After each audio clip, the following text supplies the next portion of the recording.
Hey, welcome back, Indiana Sports Beat Radio on this Monday. No better way to start it off than with the fish, and I am quite certain you had a fun weekend. I can only imagine, man, you must have had to do the honey and the tea thing after that game with all the scoring going on as Indiana puts on an absolute whipping of Illinois. Wow. Ironically, Don, somebody before the game, somebody said, well, I hope it's like the last year's Nebraska game. I'm like, easy there. I don't know about something like that, but damn, it wasn't. It was worse. Who would have thought that? Well, it was a special day for Indiana football, no question about it. When you've got a national audience watching on NBC and you've got everybody in the country picking Illinois to beat Indiana because they were ranked ninth or eighth, whatever the case was, going into the contest. But all you had to do was listen to the first 20 minutes of our pregame. And Buck Sewer came on the air. We had to fill 20 minutes of time because the game wasn't going to start until 7:50. It was supposed to start at 7:45 kick time, but they moved it 5 minutes. So we had an extra long pregame. And so for the first 20 minutes of our broadcast, Buck Sewer took apart Illinois, basically saying, I've looked at this team now for the last week. I've looked at the Duke film a couple of times because that was the toughest team that they played. And he said, I'm sorry, but I can't find anything that they're better than Indiana at. And I mean, he walked through the offensive line, as big as they are and all that kind of thing. He just didn't see it. He looked at the quarterback matchup. He just didn't see it. He looked at the defensive play. He just didn't see it. And he said, I'm trying my hardest to find something that Illinois is better than Indiana at, and I don't see it.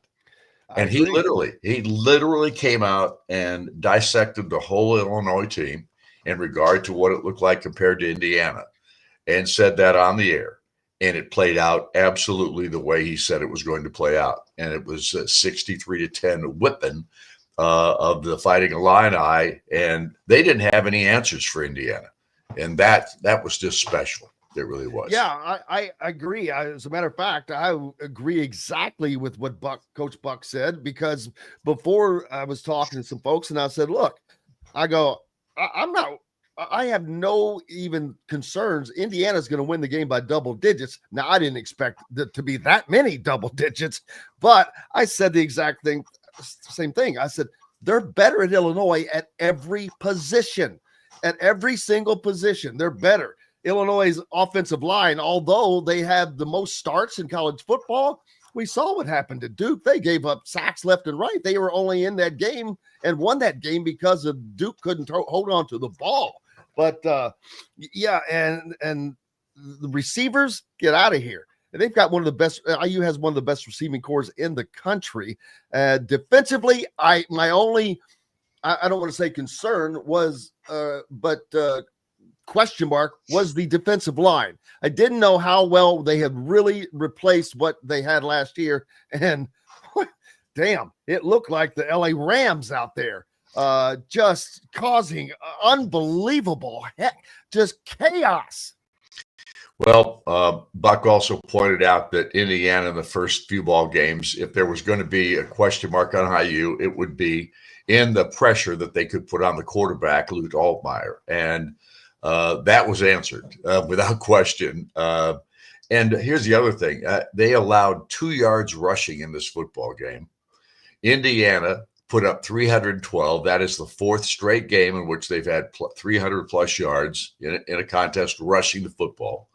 From a passing standpoint, I don't know what you can say about Fernando Mendoza that isn't being said by everybody, that this guy looks like the real deal in the sense of how much he's improved from game 1 to game 4. In the last 2 weeks now, he has thrown 40 completions in 43 attempts. Yep. He's has 10 touchdown throws in those 2 games. and 537 yards of passing offense. It's just remarkable. And no interceptions. And it's remarkable what he's been able to do and the improvement you could see from game to game, just how much more comfortable he is than he was in the very first game of the season. So we're looking at a football team right now that you can obviously say is one of the best teams in the country, but they still haven't played the big boys, the biggest boys. Well, they played a pretty big team in Illinois, but my point is there's a long way to go. And despite the fact that they won this ball game, going away and dominated them in every way, you still have to everything is you got to take everything with a grain of salt. You just can't count on this to happen every week, and it's probably not going to. And the next test is one I think that will tell us that, because I think the Iowa football team, first of all, they were coached by Kirk Ferentz, who I think is one of the best coaches in the country. I've always thought that about him because he has a formula, just like Indiana has a formula, and he coaches to that formula. And they've always the one thing I think that they've improved on is their quarterback. The thing that Iowa has struggled with in recent years is they haven't had the most dynamic quarterbacks out there. But the Gronkowski kid, to me, looks like he is exactly what they needed to upgrade the offense for the Hawkeyes. And thus far, I would say that looks good. But I'm not saying that they aren't that they're world beaters. I don't want to say that, but they've got a lot of tools out there, and the other thing about them is they're extremely well coached. So this will be a challenge, especially at Iowa. It has always been a very, very tough place to play because the one thing Iowa usually has is a tough defense, and it's a great place to play because their fans are fantastic football fans, and they appreciate great football. And I agree with you. Kirk Ferentz has been around for a long time, winning as coach in Big Ten history now, passing Woody Hayes. Correct. But this Indiana team, I've said it before the season that they were going to be a better team. And man, they not only are they, but they are showing it so much earlier. I was just super impressed with everything but the defensive line. And what they did. They did not give Luke Altmaier time to breathe, sacked him 7 times, and he did not have room to throw. The secondary, also, there were a lot of coverage. Some of those sacks were coverage sacks. They were. Because he had nobody to throw to.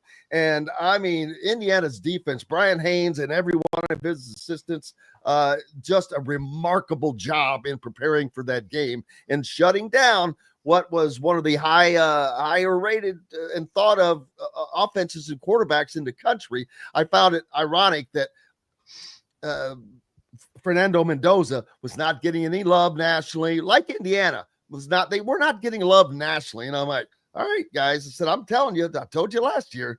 And boom. Well, now I think he's probably third highest from Vegas on winning the Heisman. Well, we also got talk last year about Curtis winning the Heisman too. And you know, the only way you win the Heisman is you got to maintain essentially what Fernando has done all the way through the season. So, you have to do that against Penn State and against Oregon. Exactly. You're going to have the tests are coming. Let's face it, they are coming. But what I've seen thus far tells me that Indiana is capable of competing against anybody that they play. And this next week will be another one of those matchups that most people are going to say this is kind of a toss-up type game. But based on what Indiana's done here in the first 4 games, I feel pretty good about what we're going to see. Oh, absolutely. And Iowa has struggled with offensively. They brought in a quarterback from South Dakota State who I was like, oh, okay, that's going to be challenging because Iowa's never had a guy that can throw the ball like this, but they haven't been throwing the ball. So we'll see how that works out. But Indiana's defense has just played extraordinarily well. The offense, they're scary. I mean, scary. you mentioned the running game again. For the fourth straight time, they go over 300 yards, and that's after losing one of their top running backs. So this offense, the only thing I don't understand is, again, I look at the AP top 10, and I know people that's irrelevant at the moment, but Texas, get the hell Texas out of here. I'm tired of it's just all hype, all Arch Manning hype. And I see teams for how they are, and I understand you've got to, now they're going to say, well, it'll come down to the Oregon game. But Indiana has put themselves in the conversation with the national pundits as far as being a CFP team, and this not being a flash in the pan of last year. So there's no way you can ignore what they're doing, but it also puts a bigger target on your back, Don.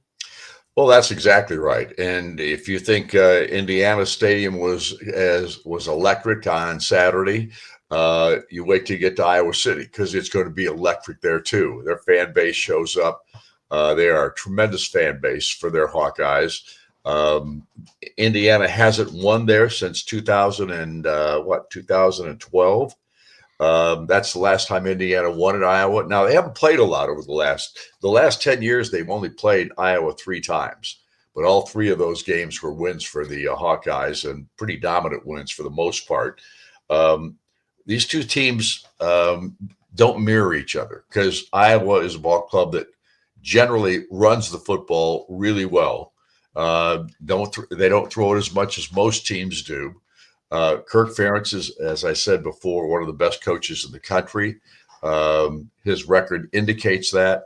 I've always liked what I've seen from the Hawkeyes in the sense of how they go about their business defensively, because they are always a really good defensive football team, and they have one of the best defensive coordinators in the country. So when I look at the Hawkeyes, this is a challenge to me.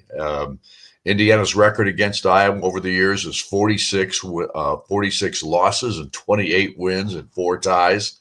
Iowa beat Indiana the last time they played 34-6. The Hawkeyes have had Indiana's number, but this is a different world we live in with Curt Cignetti here at IU now. And he has proven to people that you do not take him lightly. And if you do, you're going to get killed. And there's no question. I just think this is going to be a really good football game. I can't wait to see how Indiana handles this, because every one of these games, Jim, is a challenge. Whether you like it or not, every game is a challenge. And every game is a challenge too. Yeah, and it's a proving ground for your football team. And so you really want to know where you're at, especially at this time of the year. You've only played really 2 teams now that gave you a little bit of trouble. And this team that we just played didn't give us any trouble. So just happened to be ranked 9th in the country as well. Yeah. Hey, before you get out of here, because I know you got to go, but I want to mention Don's son is the head coach at Edgewood High School, just outside of Bloomington here, and they are 5-0, baby.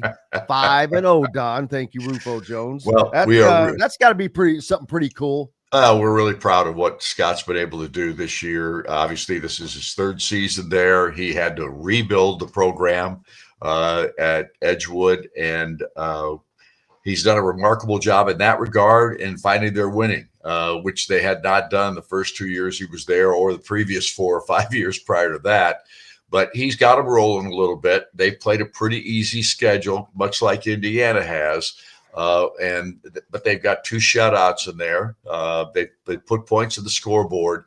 I think his defense is really, really good this year, much better than it has been. And we're just proud of what he's been able to accomplish. But their toughest part of their season, just like for Indiana, it's the toughest parts coming up. So we'll see how they continue to fare.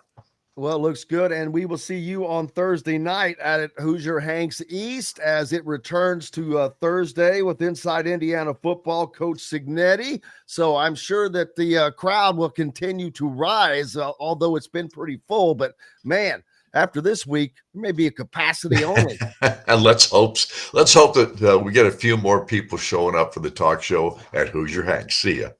There you go. Thanks a lot, Don Fischer, the voice of the Hoosiers, joining us here on Indiana Sports Beat Radio.